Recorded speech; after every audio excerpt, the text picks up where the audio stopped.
時間です。利息がつきます。Muito bem. Se você voltou para cá, para esse vídeo, quer dizer que você se interessou, pelo menos para conhecer mais ou até para aprender a jogar mesmo, né? E compartilhar com os outros. Então vamos lá. A gente vai falar agora da segunda sessão, que são as mecânicas obrigatórias. A gente vai clicar aqui agora para poder ir direto. E aí, qual é a ideia, né? Para quem joga, talvez não perceba, mas existem formas diferentes de narrar e de jogar mesmo um RPG. Tem pessoas que criam uma aventura e os jogadores precisam seguir exatamente aquilo ali. A gente chama esse estilo, né, de narrativa embutida ou railroad. É como se fosse um trilho de trem. E aí você tá preso ali, né? Você não consegue sair. Por mais que você faça algumas coisas diferentes, você tá preso, a história começou ali e ela vai terminar ali. E eu tô falando mais devagar porque eu sei que eu falo muito rápido, então se você quer ouvir o vídeo na minha velocidade normal, acelera o vídeo, ok? Bem, esse então estilo preso é o Railroad. Tem também a narrativa Sandbox, que é o que vários mestres de RPG e jogadores costumam conhecer. Você é apresentado a uma missão ou a uma situação específica e você faz o que você quiser. E aí eu quero falar com a garçonete, eu quero comer pão e ajudar o padeiro a fazer pão, sei lá o que você inventa no seu RPG. Só que aí, talvez isso corre o risco de perder um propósito, né?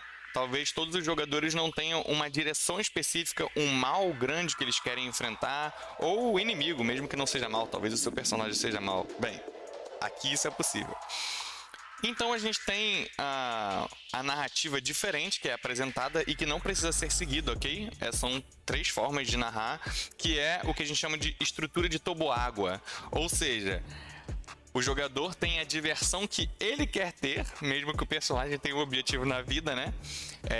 Então ele pode fazer os desvios e as escolhas que ele quiser, mas a partir da história apresentada pelo personagem ou proposta pelo mestre, o toboágua começa no lugar e termina no outro.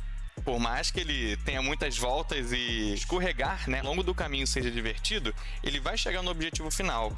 E essa mistura, então, de você ter a sua liberdade, mas ao mesmo tempo você saber para onde ir, é a ideia da estrutura de toboágua.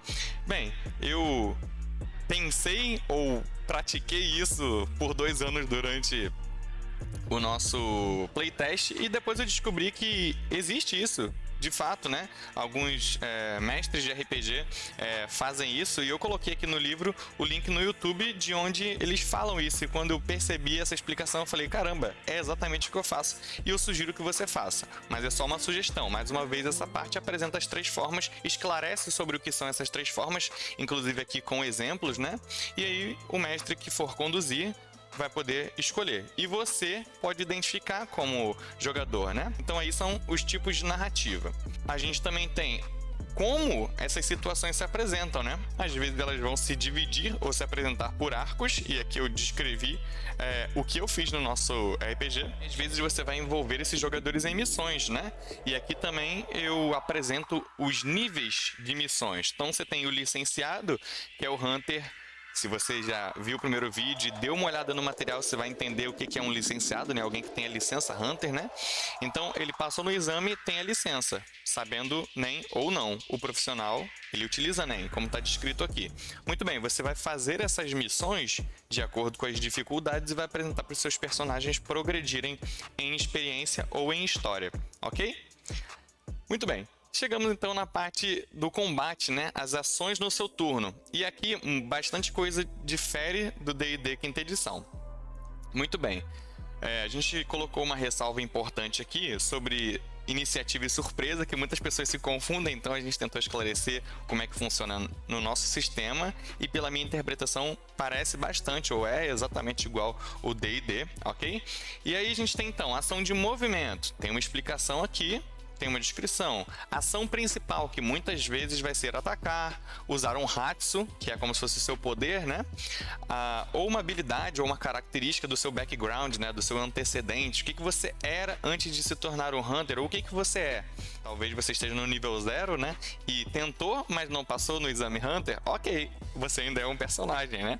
Tudo isso você pode fazer com a sua ação principal. Além de desengajar, ajudar, esconder, procurar, né? Fugir, e aqui a gente tem uma descrição de como você foge, porque fugir pode salvar a sua vida, mas também pode ser bem perigoso, ok? Ação menor, reação. A reação eu preciso explicar, porque é a grande diferença desse sistema. Lembrando onde a gente está, seção de mecânicas obrigatórias. No D&D quinta edição, a reação é um recurso muito pontual que você utiliza quando algo engatilha, né? A reação. Às vezes uma magia vai descrever que ela pode ser usada como reação, às vezes uma habilidade vai descrever que pode ser usada como reação, e a reação mais comum é um ataque de oportunidade, que é quando algum inimigo passa na sua adjacência, né? Onde você está, ao redor do seu quadrado, vamos dizer assim, do seu espaço, e você pode atacar. E você só tem isso uma vez.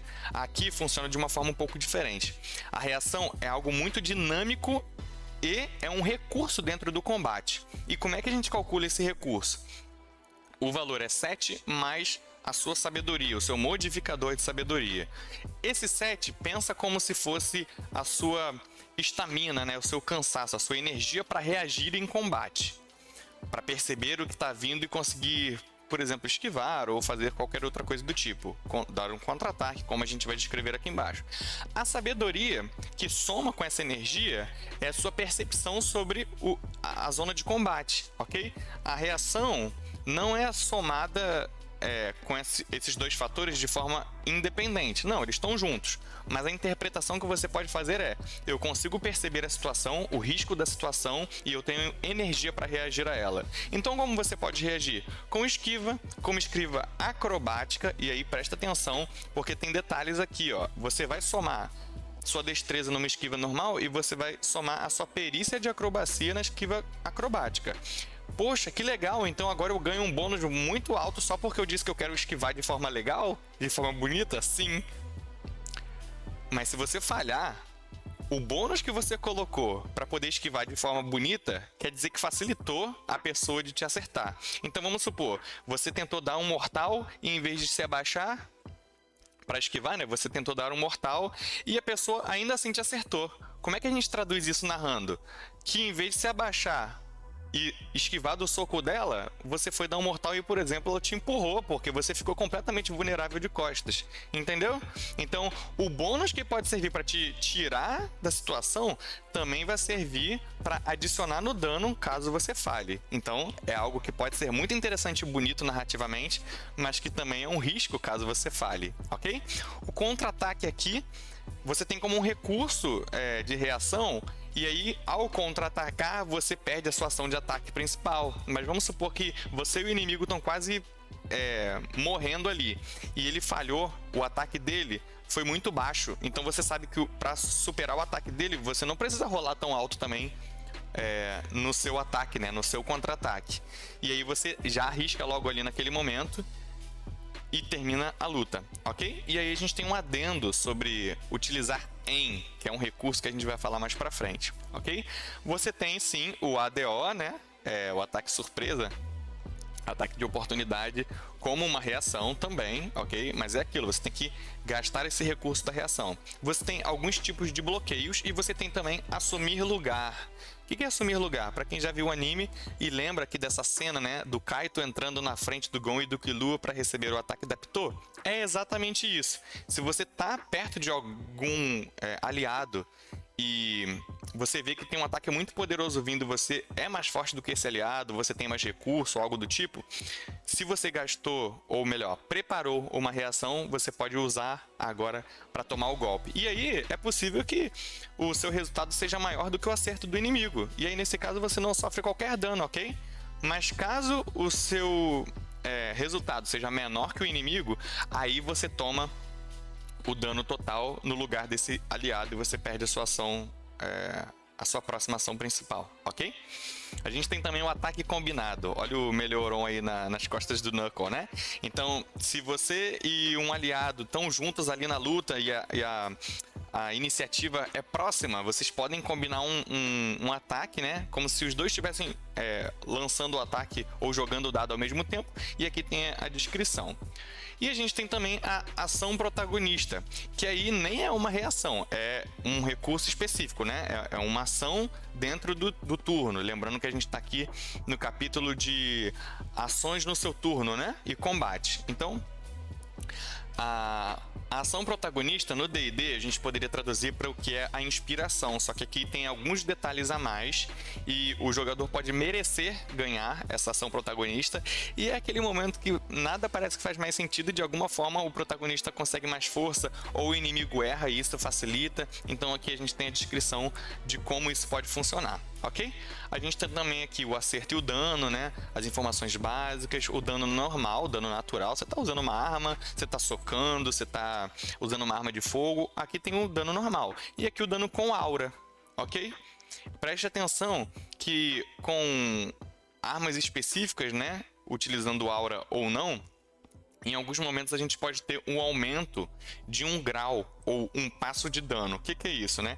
É você aumentar o dado daquela situação. Vamos supor aqui, um dado normal quando você dá um soco desarmado é 1d4. Se você usa um ataque, um soco normal, né, com aura, vamos dizer que ele é completamente puro, ok? Vou dar um soco com aura, só porque essa pessoa precisa ser afetada com aura. Não estou usando nenhum poder específico, forte, nem nada. Só vou socar com aura. Você vai gastar então um pouquinho de aura e o seu dado vira 1d6, ok? Basicamente é isso. Normalmente isso aqui vai ser englobado dentro de Haxus, né? Que são os poderes especiais criados aí pelos personagens. A gente chega então na ficha adaptada e nas organizações, só que a ficha vai ter um vídeo só para ela, ok? Dada a complexidade, as diferenças e o quanto é interessante e você pode usar sua criatividade, tá bom? Então a gente pula aqui. As organizações são uma forma de você se envolver com o mundo criado pelo mestre, ou de você envolver os seus jogadores no seu mundo, né? Então, através de organizações, você pode criar pessoas que vão pedir para os jogadores cumprir missões. Você pode criar grupos rivais de, por exemplo, um clã de um inimigo, ou uma empresa de um inimigo ou de um jogador, né? Coisas do tipo. Por exemplo, juntando o que a gente enxerga no anime com o nosso playtest, a gente utilizou organizações, a Associação Hunter, os próprios Zodíacos, né, que são um subgrupo dentro da Associação Hunter, as máfias, os clãs diversos, né, o Hanzo, que é um Hunter Ninja, ele diz que ele vem de um clã de ninjas, né, então a gente utilizou isso. Forças Armadas, você pode utilizar exército, aeronáutico, o que você quiser.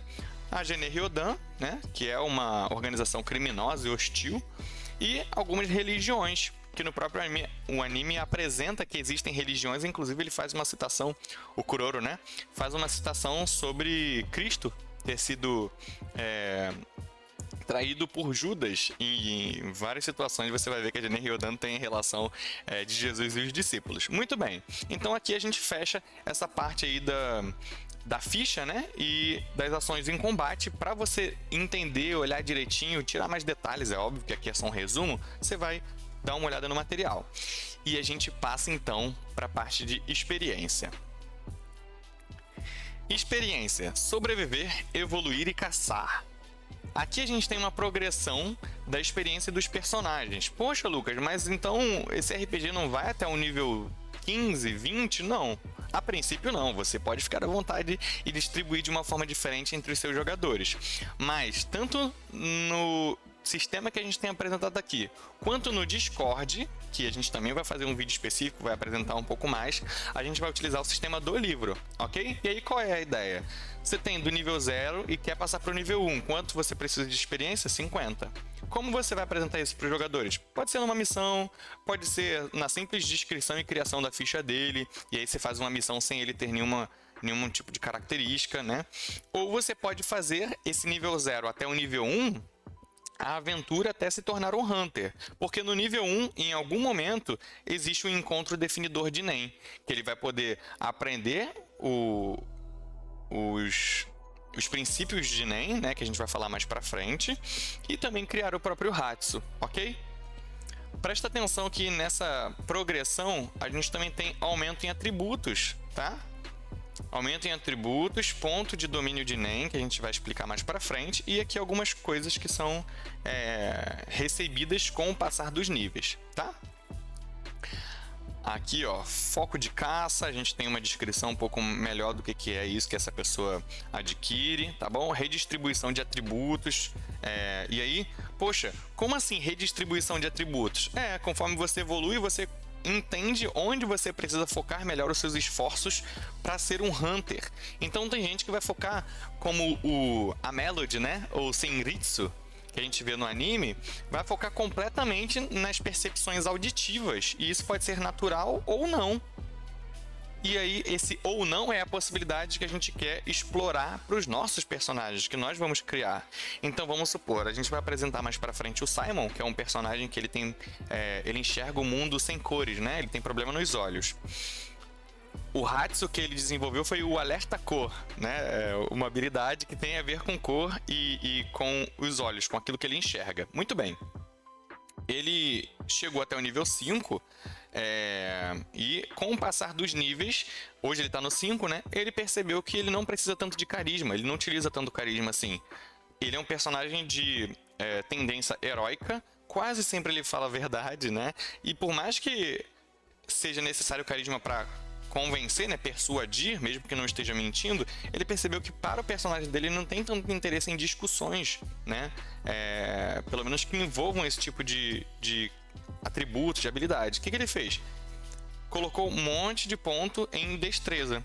Mas presta atenção, porque conforme você evolui, né, para o modificador 6, 10, 15, ou para outros tipos de pontuação em outros lugares, você pode ganhar muita coisa, mas você está redistribuindo. Então você também pode deixar algo com menos. E aí, a gente tem os atributos evoluídos aqui, e aqui a gente tem os atributos penalizados. Então hoje, para você entender, o Simon tem menos 5 em carisma. E com menos 5 em carisma, ele tem 10% a mais de gasto de aura em todo uso de Nen. Então vamos considerar assim, por exemplo, alguém tenta intimidá-lo. Ele vai fazer um teste de carisma, né, de resistência. E quando alguém te intimida com aura, você usa Ren para poder se proteger em um teste de carisma. Ou seja, ele gasta aura para fazer um teste de carisma. O que vai acontecer aqui? Ele vai gastar 10 a mais. Ok? Deu para entender bem? Então, basicamente é isso aqui. Aqui a gente apresenta a evolução por progressão por sessão. Então, por exemplo, eu gosto de fazer isso, tá? Aqui são sugestões sempre. Durante todo o nosso playtest, quem vinha para participar ganhava 3 pontos de experiência, só porque esteve presente. Aí vamos supor que ele interpretou algo completamente contrário à tendência dele. Então ganhou 3 porque estava presente, menos 1. Agora, fez uma interpretação legal. 3 mais 3. Poxa, hoje ele mandou muito bem, foi muito legal. Interpretou muito bem, tornou mais rico a mesa. Ok, 3 mais 5. Mas para aí, não, esse é presença e interpretação. Tem aqui outros fatores que você pode ir adicionando experiência para os seus jogadores, ok? Você também pode mudar, por exemplo, você vai dizer assim, não quero dar ponto por presença, porque isso é básico, não vou dar ponto negativo por interpretação, porque nem todo mundo consegue, mas cada inimigo combatido vai ganhar 5 pontos de experiência. Não vou dar 1 porque eles venceram alguém, vou dar 5. Ah, tá bom. E com o Nen? Não. Se alguém vencer alguém com Nen, vai ganhar 50. Ok. Aqui é uma fórmula, né? Para que você tenha uma base de como a gente fez, o que funcionou e como você pode utilizar. Se você quiser mudar, fique à vontade, tá? Você também pode aplicar a progressão por arco, né? Então, ó, no meu RPG, lembra que eu falei da experiência que você pode aqui, ó, os 50 pontos, né? Escolher como você faz eles progredirem. No meu, eu fiz em 2 sessões, que era conhecendo o mundo. O primeiro episódio já foi eles chegando no lugar onde seria o Exame Hunter, e eles passaram por um daqueles testes pré-exame, né? E já foi conhecer alguns NPCs e entrar num combate. E quando terminou o combate, vocês foram aprovados para participar do exame.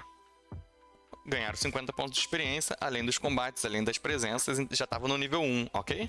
Depois dessas 2 sessões. E aí do 1 pro 2, no final do exame, eles tiveram um encontro definidor de NEM, e aí, pum, mais 100 pontos de experiência. E assim por diante, ok? Você pode dar experiência por missão também. Então aqui, ó, quem entrar no Discord vai ter lá... quem for mestre, né, quem for examinador, a gente tem um material específico apresentando como passar missões, ideias de missões, ideias de testes para fazer exame Hunter, né? Aqui a gente tem um modelo de missão, que é como se o Hunter estivesse entrando no aplicativo, simples e rápido. Aqui o mestre vai colocar, olha, eu acho que essa missão tá um pouco difícil, então eu vou colocar assim, tem que ser profissional, que eu acabei de ver que tá com erro aqui de português, ou Hunter 1 estrela, ou então, pode ser só profissional, ou então, poxa, talvez nem precise de NEM, pode ser só licenciado para fazer isso, mas já é uma missão interessante. Ok, você pode colocar isso, tá?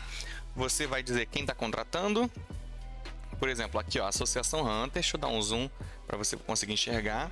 Aqui Associação Hunter, resumo da missão: investigar uma espécie de portal que surgiu no fundo da Montanha Fendida. E aqui, informação extraoficial, situações ou locais misteriosos assim já foram relatados em Parasta e no Deserto Gordô, ok? Isso aqui são lugares que tem no anime, tá bom? Você vai dizer quanto em dinheiro essa pessoa vai receber e o quanto de experiência ela vai receber por aquela missão. Dentro da missão surgiu 50 inimigos com o NEM e ele venceu todos. Ok, 50 é só por concluir, mas ele vai ganhar mais ainda com tudo que acontece dentro daquela missão. Então cuidado na sua distribuição para você não ser generoso demais, ok? Aqui uma outra que já só pode se inscrever quem é profissional. Guarda-costas acontece em Orknil, ou ele pega a pessoa para começar a ser guarda-costas em Orknil.